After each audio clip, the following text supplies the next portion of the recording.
nandito pa ako ngayon sa Burgos para magtinda ng bangus. Shoutout po sa fan ko. Hi, babe! Ayan, man sa Uncle, grabe gusto niya gid magbakal ko na sa akon. Nakato na sila tito, nagbalik pa sila para magbakal sang bangus. Thank you! Palagi ka ba nanonood ng vlog ko, be? Kakaon ka gali bangus? Very good,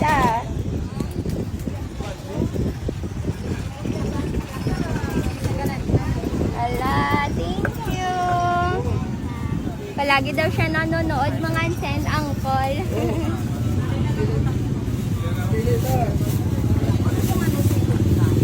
65 lang ta. 60 na lang galing ta. Wow, thank you, man. God bless, baby. Thank you. Ayan, thank you, man. Send uncle sa mga supporters ko. Nagabakal gid for me sa pwesto namon. Thank you, gid. Thank you man sa suporta nyo, man, send uncle. Dahil sa suporta nyo, man, send uncle, hindi po nasayang at kabilang na po tayo ng GMA Sparkle Artists. Ayan, maraming salamat sa supporters ko sa iba't ibang lugar, man, send uncle. Maraming salamat kahit malayo kayo, kahit hindi ko kayo kadugo, nandiyan kayo para supportahan ako. Bless you, man, send uncle. At doon ka mo din sa